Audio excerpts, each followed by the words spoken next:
If you will, turn to 1 Kings.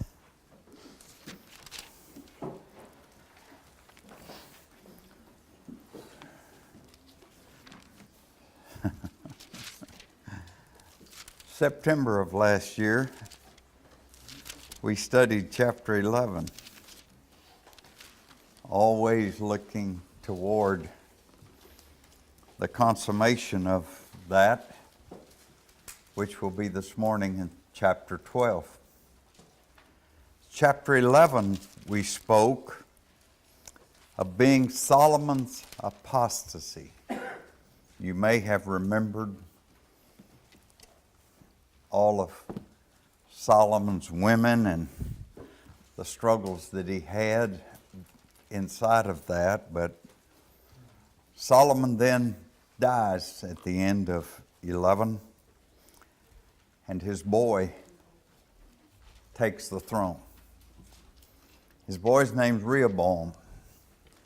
You know, I thought, I don't know how many times, I wish God would use dissimilar names because you can get them all mixed up. Rehoboam and Jeroboam would be the first two kings of Judah and Israel.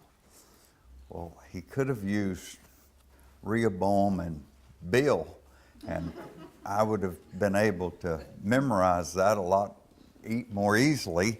So I think God wanted to work with me a little to make it to where I had to think to get it done. We're going to look at the divided kingdom and the things that cause the divided kingdom. Now we're going to move back. We're going to pull our history up. And basically our history started through Abraham. And in his seed would be made a great nation. Abraham to Isaac to Jacob. Isaac, his boy, Jacob. Jacob's name changed to Israel. Israel was the father of the 12 tribes. Joseph, his brothers envied him. And therefore the other 10, not Daniel, not Benjamin, participated in getting rid of Joseph. They really thought they'd killed him, but they didn't get that done. And Joseph was sent into Egypt. Now that turns out the whole thing is God working. Boy, I think it's important to slow up a hair and say, when you're in a predicament, seldom do you see how God's going to fix it. It's only years later, 5 or 10 or maybe longer, that you look back and see what God was doing and how He was getting it done. And that screams to me, don't give up when you're in the middle of a predicament. You just never give yourself the chance to see what God's going to get done. Yeah, it's a personality trait. If I start a show on TV, I don't care how bad it is, I'm going to finish it. But that personality trait sustained me through a hard period of my life. I don't care what the end of this mess is. I want to see the end of it. I want to see what's going to happen. That's a characteristic that's worth adopting if it's not inherent with you. You want to finish what you've begun. What you've begun's worthwhile. Well, then after that, and Moses was the leader of the people, and God furnished someone to pick up and run after Moses, which was Joshua. Well, then after that were the judges. But then there was a period inside of the judges that where they were nothing more than like generals to armies. They weren't really doing judging. They were generals to armies and led them in victories. Well, the things were kind of messed up and out of whack. And the people began to want a king. They wanted a king because the other nations had kings. Now think with me a minute, because we just learned a crucial principle. Jehovah was their king. And to want a king when Jehovah was their king was a serious mistake. And why did they want a king? They wanted a king because the people around them had a king. Now think with me, don't leave my point. You left too soon. Inside of us, we often get envious of doctrines that are picked up by the people around us because they enjoy themselves so much with it, and that grass is always greener on the other side of the fence theory strikes us, and we think, well, that would be nice. They wanted a king. God let them have a king because they wanted it so badly. God will allow you to do what's wrong. Principle. We can't want something new because it's shinier than that which is old. We've got to want what God has to say. We have a pattern in our Bible of New Testament Christianity. And if it's boring to you, that's on you, not on God. You allowed it to get boring. My illustration is I'd hate to be married to you, because we obviously aren't going to go long. You're going to decide that it's boring being married to the same person. See, there's a way to keep your Christianity exciting, but it's on you to do so. God's not going to say, well, let's change up every 2 years and then everything will be exciting for you. Because God is the same yesterday, today, and tomorrow, Hebrews 13:7. So He's appealing to us to keep our Christianity exciting. That's on us, to keep our Christianity exciting. Well, you're working through there, and that period of time, they wanted a king. God said, okay, you can have one. That's Saul, then David, then Solomon. Now that's called the United Kingdom. United Kingdom. You can remember that off of Great Britain if you'd like. That's the United Kingdom. There was a monarchy, one king. But we're going to read today where the kingdom split and why it split, going into the divided kingdom. Now I'm going to tell again, this is important. Samuel's Kings and Chronicles are all history books. Joshua, Judges, Ruth, Ezra, Nehemiah, and Esther. Those are the history books. You can take all 17 of the next prophets and stick them right back into the history books. Now sometimes we forget that, and we get all mixed up in our historical setting. The history ends with Nehemiah. Oh, well, that's too early. I thought it ended over there at Malachi. No. It ends with Nehemiah. And I've got to take the prophets and fit them back in to the history books. Oh, well, when you say it that way, it makes a bit of sense to me. I got that. Here's the divided kingdom. Now, we saw in Lebanon what Solomon did to make a mess. Now, Israel is in a messy situation because of Solomon, not David. Saul didn't do all that well. David did real well. Solomon struggled, sometimes well, sometimes not so well. But now going right into chapter 12. And get the history. And Rehoboam, now I've told some of you before, the way I remember them is that's the first king, and I put a little 1 right beside his name. And he's going to be the first king of Judah. So I make a 1J there. And then every time I read it, I know who I've got. Just when I get there. And Rehoboam went to Shechem. Now that's going to be the first capital of the north. For all Israel were come to Shechem to make him king. And it came to pass when Jeroboam, that's going to be 1I, number 1 of Israel. There were 10 tribes in the north, 2 in the south. We'll see all this right here.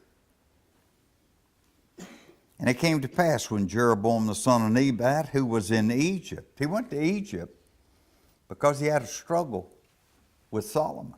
And he was afraid Solomon was going to kill him. So he went to Egypt to make sure Solomon didn't kill him.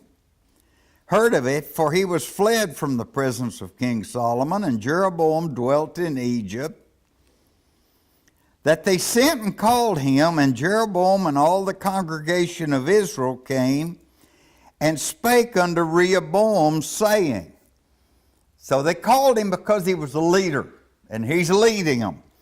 Thy father, look at this. Boy, this is interesting. It applies to our politics today. What they wanted out of him was a policy statement, platform. Give us the platform you're running on. Oh, okay. Thy father made our yoke grievous. Now therefore make thou the grievous service of thy father, and his heavy yoke which he put upon us lighter, and we will serve thee. Make it a little easier for us, and we will serve thee. Rehoboam is a son of Solomon. And he said unto them, depart yet for 3 days. That's good. We're learning something. Somebody asks you a heavy question. Get yourself at least 3 days to think about it. That's what he said. Then come again to me, and the people departed. And King Rehoboam consulted with, and boy, I underline this, the old men. Watch where you go for counsel. We have a tendency to go to people that are just like us. Well, what am I going to get from that? I'm going to get you to agree with me. That's not counsel. That's stacking the deck on what I'm going to get done. Why don't we hunt somebody that we think is different than us? And say, now we got some counsel here. What would you do in a situation like that? Well, I don't want anybody to disagree with me. Well, then you didn't get any counsel, did you?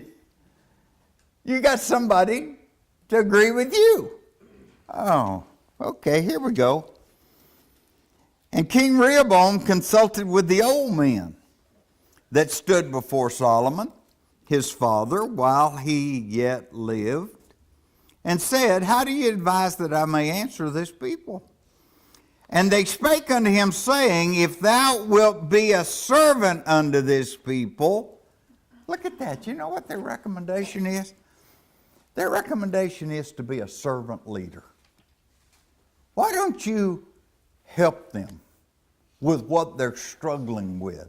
They're wanting you to run on this platform. Okay. We'll be a servant unto this people this day, and will serve them, and answer them, and speak. King James says good words. I understand that word is kind words. To them, then they will be thy servants forever. And we'd be talking about the fourth king of the monarchy, Rehoboam. But that's not what we're talking about. We're talking about the divided kingdom. But he forsook the counsel of the old men, which they had given him, and consulted with the young men. Okay, underline that. They were grown up with him. Oh, you know, now we got a little peer pressure. Come on, Rehoboam, get them told, buddy. Come on. Don't let people push you around. You're a leader. Let's go. That were grown up with him, and which stood before him. And he said unto them, What counsel give ye that we may answer this people, who've spoken unto me, saying, Make the yoke which thy father did put upon us lighter. And the young men that were grown up with him spake unto him, saying, Thus shalt thou say unto this people that spake unto thee, saying, Thy father made our yoke heavy, but make thou it lighter unto us. Thus shall you say unto them, My little finger shall be thicker than my father's loin. He said, You think he put a heavy yoke on you? Wait till you see me. And now, whereas my father did lade you with a heavy yoke, I will add to your yoke. Underline that, and you know their advice. My father chastised you with whips, but I'll chastise you with scorpions. I'm going to make it worse than it's ever been. So Jeroboam, now that's one Israel, and all the people came to Rehoboam the third day. Okay, that's what he asked for 3 days. He got his advice. He's thinking through his decision. Now here they are. As the king had appointed, saying, Come to me again the third day. And the king answered the people roughly. Now he was encouraged to do it kindly. And forsook the old men's counsel that they gave him, and spake to them after the counsel of the young men, saying, My father made your yoke heavy, and I will add to your yoke. My father chastised you with whips, but I will chastise you with scorpions. Boy, he got them told, and don't you see his peers? Good job, Rehoboam. You told them off good. Young men think like that. The old men didn't think like that. Wherefore the king hearkened not unto the people, for the cause was from the Lord, that he might perform his saying, which the Lord spake by Ahijah. Now that's interesting. We got a new person that we don't know who is. Turn back to chapter 11. You know, chapter right before. Look at 29. And it came, and this is so interesting to me, and it came to pass at that time when Jeroboam went out of Jerusalem, that the prophet he's a prophet, that the prophet Ahijah, the Shilonite, found him in the way, and he had clad himself with a new garment. He had a new coat. He's pretty proud of it. And they two were alone in the field, wearing his new coat out in the field. And Ahijah caught the new garment that was on him and tore it in 12 pieces. Wow! And he said unto Jeroboam, Take thee 10 pieces, for thus saith the Lord, the God of Israel, Behold, I will rend the kingdom out of the hand of Solomon, and will give 10 tribes to you. It was prophesied what's taking place. Now we're over here back in 12, and it's taking place. This is what's happening. We're in verse 15. That he might perform his saying, which the Lord spake to Ahijah the Shilonite, unto Jeroboam the son of Nebat. So when all Israel saw that the king hearkened not unto them, the people answered the king, saying, What portion have we in David? See, the Davidic line was in Judah. And that's going to end up your southern 2 tribes. Judah, we'll see the other in a minute, and the northern 10 tribes. And they would be referred to as Israel. Now you just learned something.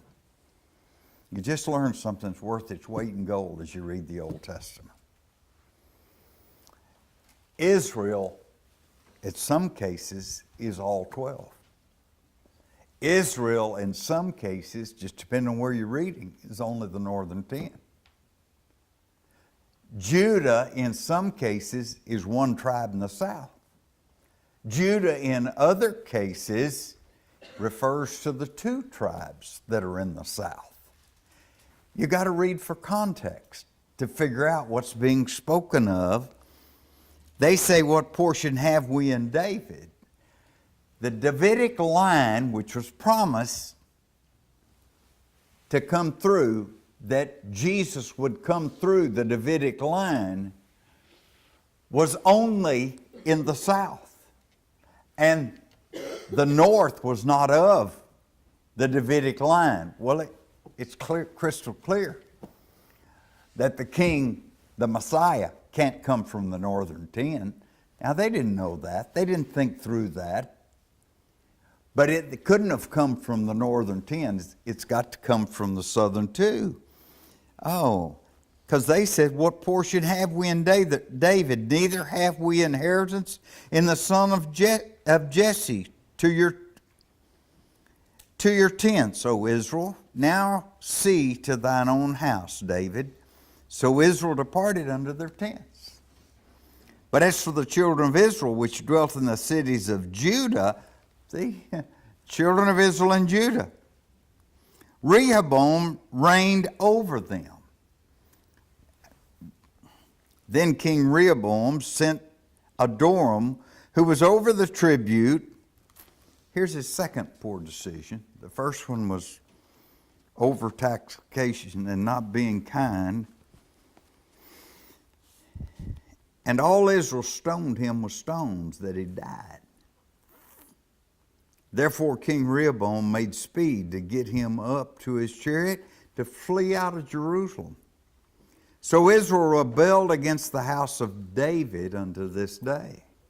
And it came to pass, when all Israel heard that Jeroboam was come up again, that they sent and called him unto the congregation and made him king over all Israel. Jeroboam's over all Israel. Rehoboam's going to be over the south. Judah. There was none that followed the house of David but the tribe of Judah only. That's a clue right there as to which is the good side. Now, Rehoboam made the mistake. But the way I remember this is the 2 J's don't go together. So Jeroboam is not over Judah. Jeroboam's over Israel. Rehoboam is over Judah because the 2 J's don't go together. Judah can't be over, Jeroboam can't be over Judah. I don't know if that helps you at all. It helps me. But anyway, you're going right on through. And it came to pass, 20, when all Israel heard that Jeroboam was come again, that they sent and called him unto the congregation and made him king over all Israel. There was none that followed the house of David but the tribe of Judah only. And when Rehoboam was come to Jerusalem, he assembled all the house of Judah, that's him, where he is, with the tribe, oh, there's the other tribe, Benjamin. So Judah and Benjamin are the 2. And 180,000 chosen men, which were warriors to fight against the house of Israel, to bring the kingdom again to Rehoboam. They're trying to force them to be united.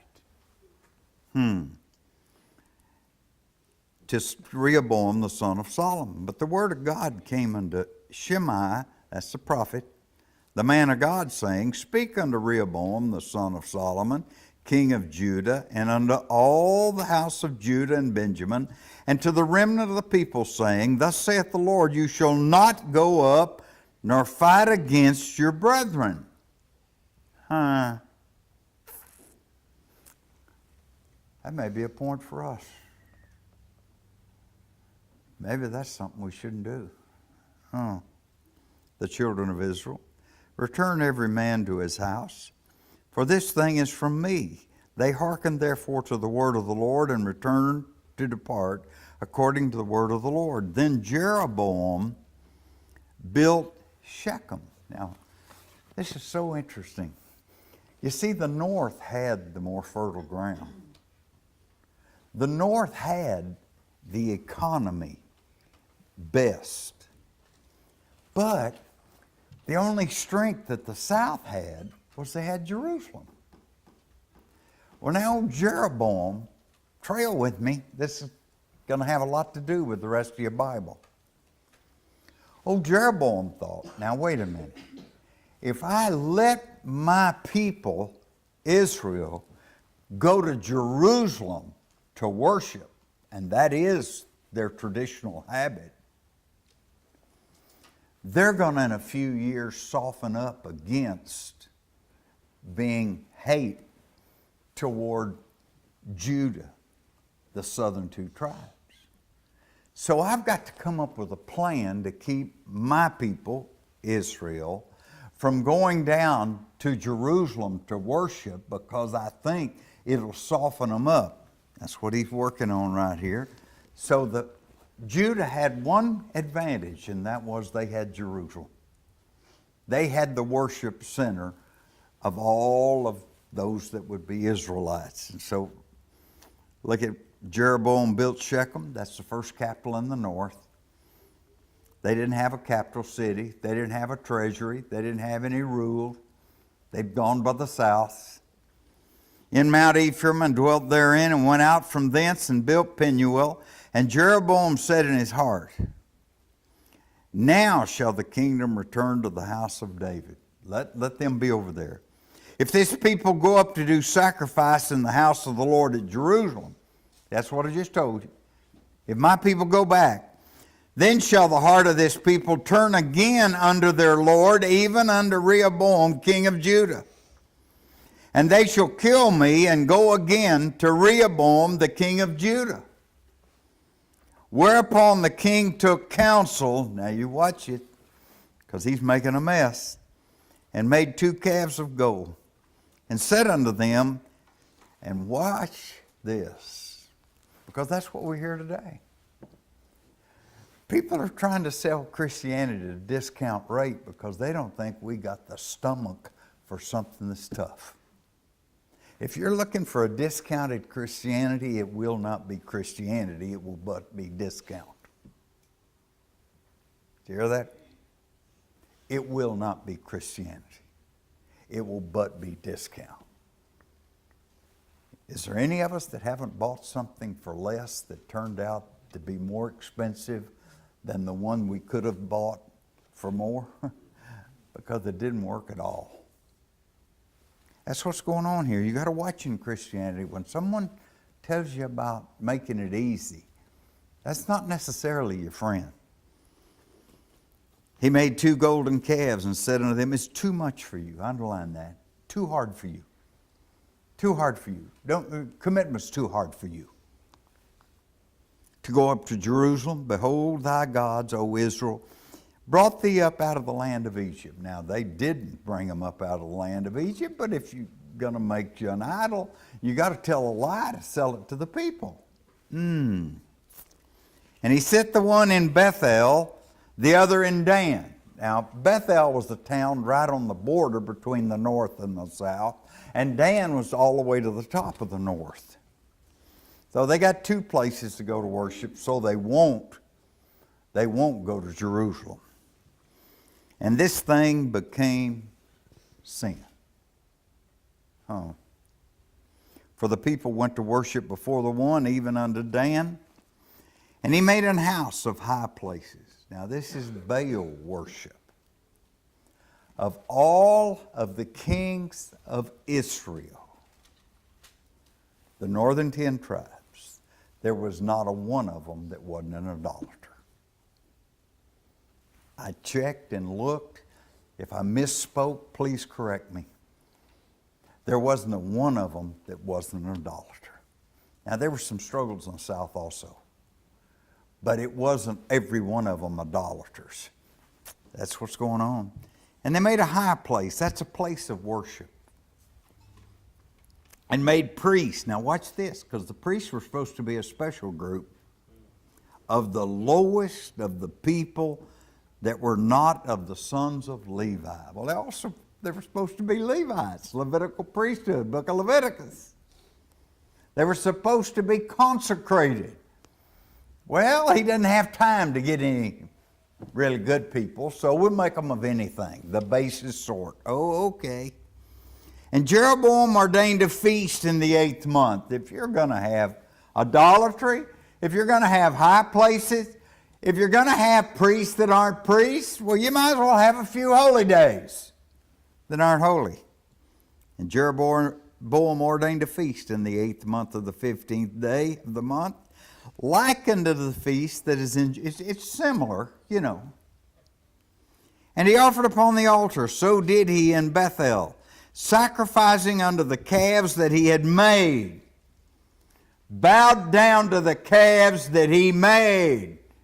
How do you worship what you made? You made it. You might as well worship yourself. That which I made can't be greater than me, the maker. Oh. And he placed in Bethel the priests of the high places, which he had made them too. So he offered upon the altar, which he had made in Bethel, the 15th day of the 8th month, even to the month which he had devised in his own. Even the time was wrong. And ordained a feast unto the children of Israel, and he offered upon the altar and burnt incense. Why? To get the reputation of being a devoted man to God. Now you take that reputation and move it out 20 years to the children we raised in that ungodliness, and they think that's godly. Because that's the way we raised them. Jeroboam not only sinned, but he made Israel to sin. That's worth looking inside of yourself and think of the influence you may have upon your children, your family. Because sometimes characteristics just keep on rolling in our house because we who knew enough to stop them didn't stop them. Now, look at this. All they wanted was a king. Now they're going to have 250 years of idolatry. Oh, all we wanted was a king. My people are destroyed for a lack of knowledge, Hosea said. Prophet fitting back in here. My people are destroyed for a lack of knowledge. They should never have wanted anyone to be king for them but me. And God's going to allow hundreds of years to go. Listen, if you will, to 2 Thessalonians 2. And with all deceivableness of unrighteousness in them that perish, because they receive not a love for the truth, that they might be saved. And for this cause God shall send them a strong delusion, that they might believe a lie and be damned. If I don't learn to love truth, God will help me love error. I can't afford to put God on the other team. I want to put God on my team. Therefore, I must fall deeply in love with truth and care about knowing that which is truth and then applying it to my life. You saw what it caused in the history of our people, Israel. They're going to struggle and struggle to the 722. This is about 950. They're going to struggle to 722, and Israel, because of all of their kings, 20 of them, being idolaters, will go into Assyria into captivity to not come back. Now, Judah, house of David, we didn't do a whole lot better. We went into captivity too because of our sin, but God brought us back because we saw from captivity that we'd made a mistake. Do you and I see, as we look at ourselves, a mistake that needs corrected, or that within the realm of human possibilities, we're on the right track? If we can assist you in any way, let us know as together we stand and sing. There's a great day coming.